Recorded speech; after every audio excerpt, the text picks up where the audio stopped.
I want to talk about this political moment that we're finding ourselves in and how it relates to what we're doing or should be doing. I've said it in a reel or somewhere that, we are about to start school. So there are some places like in Georgia, for example, that actually start, I think it's next week, y'all. Okay, like their teachers go back next week, which is crazy, crazy. Certainly, I am sending them all the love in the world. A number of us don't go back until like first or second week of August, and others who are blessed enough don't have to even think about this until September. Regardless, whether you start in a week, 3 weeks, or in another month, we are all starting up in what is an election year. And we are seeing the how hectic this is, right? We are seeing how intense this moment is right now. We're seeing that it is rather violent even, right? And so I know that right now for those who are not MAGA and who aren't, like voting for Trump or anything are probably feeling somewhat hopeful right now because of Kamala's appointment and candidacy and, cool. And it is still a very heightened election time, right? We see that there was just an assassination attempt, whether you like him or not. It's a lot going on. And now Joe Biden has stepped down, right? So like there's all of this additional complexity. We know in a number of people, particularly Black women, like we're bracing ourselves for what this is about to be, right? We are bracing ourselves for the comments, for the jokes, for the attacks on Vice President Kamala and what that is going to be emotionally. We are right now reeling and trying to take a breath, recovering from what's happening in this moment with Sonia Massey, and reading about her and reading about what's happening, paying attention to the news cycles, paying attention to how she's being ignored, right? Like I could talk about that for a good hour. And I want to spend a moment there. But like I said, I really want us as educators to take a minute. And you know what? I actually want to expand this from educators to people that are with kids in a house. Okay? People that are at home, you're with some type of young person, and you're in this moment. We remember, everybody right now on here is an adult, and we all remember 2016. We remember the intensity, and then we remember 2020. We remember the national tension that we all felt.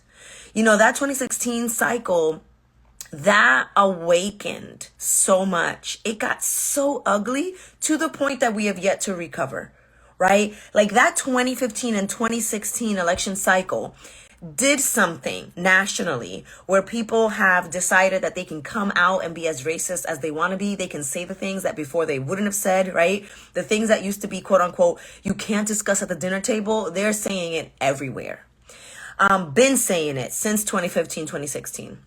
And so there is no doubt that this is going to trickle into school when we start again, whether it's in a week or a month.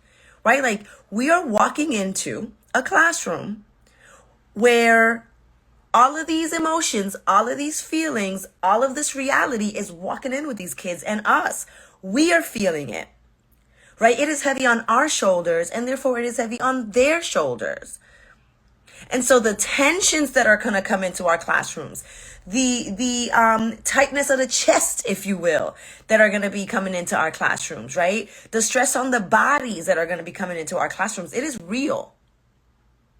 And so the way that schools ended, I want us to think about the fact that, the way that schools ended, like a lot of teachers, if not all the teachers that I know, were concerned. They were stressed. They were tired and exhausted by the misbehaviors, tired and exhausted by what felt like overwhelm, right? Being overworked and underpaid. Not only has none of that changed, but I would add a layer that's about to make this worse, which is that this is an election cycle, y'all. And so, I'm going live not to necessarily be a Debbie Downer, but to remind us of reality. Remind us of reality. We are going to have to do some work to take care of ourselves, to prepare ourselves Those first days back at PD, they're going to be sweet. We're all going to see our colleagues if we like them, right? Like that's all going to be fine. But we are going to find ourselves in severe stress from the get. When these kids come back into school, whether they are kindergarteners, 8th graders, or first year college students. Like think about the ways that college campuses ended this spring. Hello. With encampments. Like that same energy is coming in the fall, right? So I don't care where you're at in this education, like train or kind of where you find yourself in terms of the age of the young people you're working with. We're about to hit some tension. And I've been thinking about, okay, well then what do we need? Right? Like what do we need in order to prepare ourselves? What do we have to do? One is we're going to have to do better work on ourselves.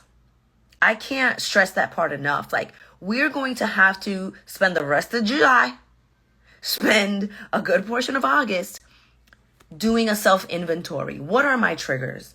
What are the topics? What are the words that are setting me off?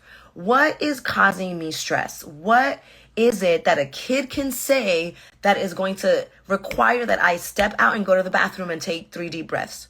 Like we're going to have to do that self-inventory. We cannot expect that of the kids without doing it ourselves. And just know that when I say kids, I'm talking even of like 18-year-olds, okay, in college. 19, 20-year-olds in college. When I say kids, I'm talking about everybody in K through 16 or whatever. Right? Like that's step one, absolutely and without a doubt. You're going to have to do your own work. We're going to have to do our own work. If we are parents, we're going to have to do our own work, right? If we're at home with our young people, we're going to have to do our own work. We are going to have to be concerned about how am I walking into this space? How am I prepared to engage with these young people with everything that is going on around me? If you're a prayer warrior, then you better get to praying. Right? If you are the type of people that meditate or you turn to yoga, well then stock up. Have your routines in place because you will be tested come this fall. You will be tested. And so you are going to have to put on your armor. You're going to have to put up all of your, your boundaries, like whatever your protective gear is, that's what you're going to have to do.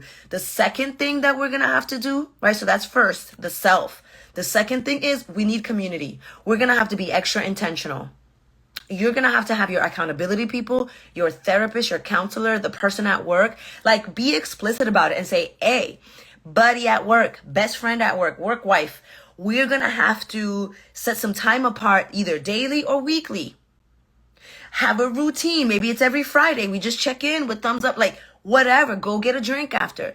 Maybe it's Friday mornings. We're going to get together and have a word of affirmation for the week, or Monday morning, whatever you need. Wednesday afternoon, that hump day. Like you are going to have to set yourself up for success. And you're going to have to do it in community. Isolation won't work. Thinking that you got this, no, you're going to fail. I'm telling you this right now. So first is self.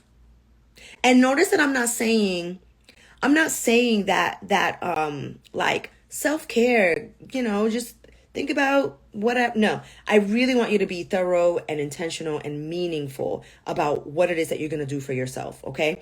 So the self, then there's others, community, right? And then in third place, we're going to think about our students. They're not number one. They're not number two.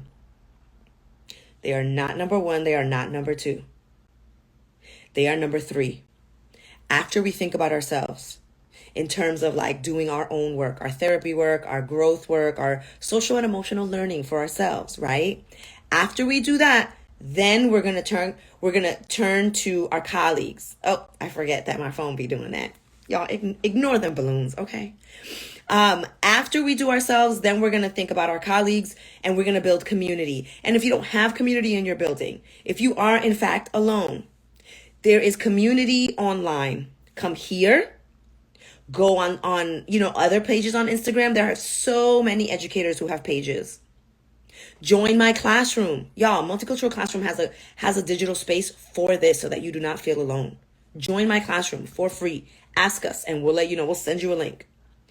But have a community that you turn to where you can breathe again, where you will feel refreshed, where you will feel affirmed, where you'll get ideas, where you're going to be held accountable. And they're going to say, listen, no, Kathy, try that again, right? Like, that was not the best way to go. That was not the right approach, you know? And so you also want that. You want people that are going to hold your feet to the fire. Because just because it's tough doesn't mean we can't do good work. We're going to have to push through, right? So step 1 is ourselves. Step 2 is our colleagues and community. And then step 3 is the kids. And for the kids, there is so much. There's absolutely so much that we're going to have to do. Again, if you're just joining, I'm talking about what we're going to have to do this fall in the context of this election cycle, because it's about to be ugly. All right.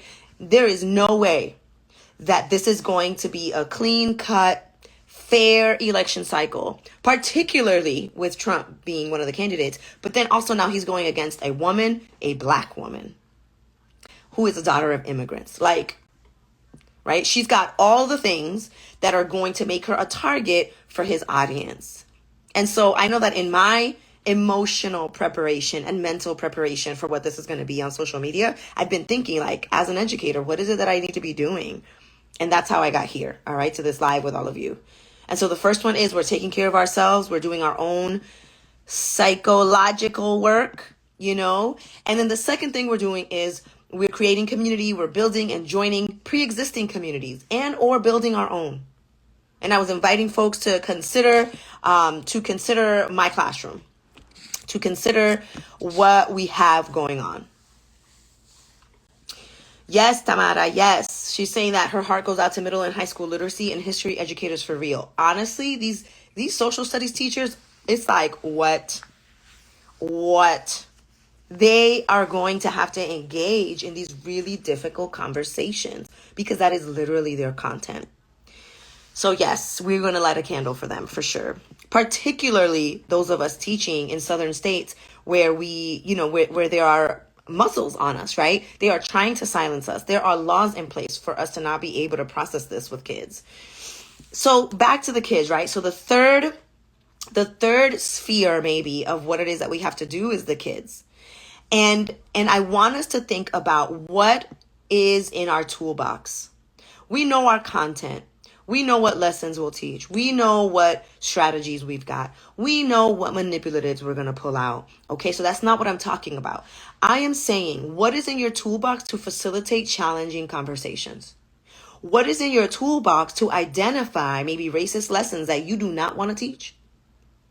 What is in your toolbox to teach about anti-racism and for anti-racist understanding? What I'm saying is, what is in your toolbox, okay, to be able to walk into a room knowing and being confident about your anti-racist pedagogy? So that's what I mean, right? If first I've taken care of myself, I know what my triggers are. I know how I'm going to cope on my own. Next, I have community that I'm turning to that's going to help me feel refreshed, that's going to hold me accountable, that is going to encourage me, right? Where I can encourage others as well, right? I've got those two things. Well, then now I can turn to the kids, and I've got to be clear about a toolbox. And let me just say something. Being a prepared educator with this, toolbox, this metaphoric toolbox that I'm talking about, is what differentiates us between those that are professionals and those that have a job. Do you see what I mean? What I'm saying is that there are people who are coming into school at times to collect a paycheck, who are coming in because this is the job they were able to get, right? And come in. We need bodies, right? We know that. But there is a difference between those people and those of us who are dedicated to the craft of teaching. Those of us who know what it is to design a learning experience, who are working on pedagogy, who are not babysitters, right? And so those of us who fall into that category of professionals, of this is what my degree is in, this is what I do for a living, we need to be clear about our toolbox. We need to be clear about what it is that I'm going to pull from.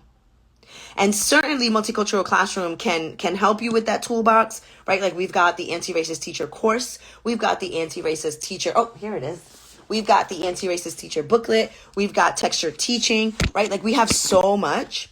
We have so much that we can offer. But this is also simply about, I need educators to come in there prepared. Because what we're not going to do is walk into these classrooms come August and September unprepared, as if we don't know what's coming with this election cycle, as if we don't know, as if we haven't been here before. We did this in 2016 and we did this in 2020 and we about to do it again. And we don't have the luxury of not being prepared. We don't have the luxury of starting off the year not being able to manage these emotions in the room, our own and the students. So you better share it, pass the word, right? Pass it on. Talk to your educator friends. Talk to your colleagues. Talk to your homeschooling friends and parents, right? Or tutors. Like, talk to all the people that are adjacent to a classroom. Talk to the janitors. Talk to the folks that work in food services. Talk to administrators. Like anybody and everybody who is going to be in or near a school. Talk to police officers. Talk to security guards at schools. Talk to SROs at schools. Talk to counselors at schools. We need to walk into schools come July and September of 2024 prepared, ready to deal with the anxieties that come along with starting school in an election fall, in an election season, and this one in particular. So this goes out to all of us that are getting ourselves ready, to all of us that are feeling anxious. There is reason to feel anxious. There is reason to be concerned. There is reason to be preoccupied. There is reason to have big feelings. And that's on us, the adults, right? The kids are feeling it too. The kids are feeling that weight as well. The kids also are walking in with all of these anxieties and all of these fears and all of these concerns. The kids are feeling all of these things. And so we are either going to be prepared or we're not. There's no halfwaying this, right? And so as we get ready, as we start, enjoying and continuing to enjoy our summer, I just want us to be emotionally, right, and cognitively prepared for what awaits us in weeks or a month.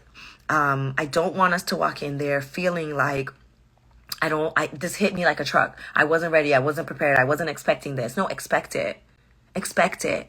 Kids are going to make all types of comments. Kids are going to have a lot of opinions. They're going to test boundaries. They're going to make comments about Vice President Kamala. They're going to make hateful comments. They're going to feel afraid of a Trump presidency. They're going to feel afraid in the other direction too, right? Depending on where you teach, right? Like you might have kids who at home are listening to rhetoric about how the country's going to fall apart if Vice President Kamala is elected, right? And so kids are walking in with anxieties, some legitimate, some that they feel themselves, some based on their lived experience, some based on the rhetoric that they've heard at home or things that they're hearing on the media. And what I'm saying is that as educators, it is our responsibility to be prepared. It's our responsibility to be prepared, y'all. This is hard work, and I don't say it lightly, and I don't mean to necessarily add, right? I'm not trying to be like, oh, we need to add more work and we need to do more things. No, this is the only way this is going to work in the fall. This is the only way.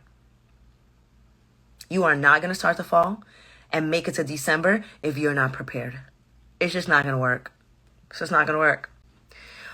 We have to do that emotional work. You're welcome. Café con speech. I love it. You're welcome. You're welcome. I've been thinking about this for a week. I've been thinking about this before her nomination. I was like, yo, we are about to be in 2016 all over again. It's about to be 2020 all over again. The tensions, feel it in my body all over again. Right? The news cycles, another murder of a Black woman, another murder by police, right? And so it's like, man, we can't catch a break. And that tension is walking into the classroom with you and with your students and with your colleagues and with your administrators and with the parents of the kids. Like, we're feeling it as a nation. We're going to get exhausting by the time September comes around. it is going to be almost unbearable. And so I am imploring all of us. I mean, I'm saying this to myself too. I'm not going to lie, right? Like, I'm saying this to myself. We have to take care of self. We have to make sure we have community. And then we have to think about, what's our toolbox for these kids? What is our toolbox for managing all of this, you know?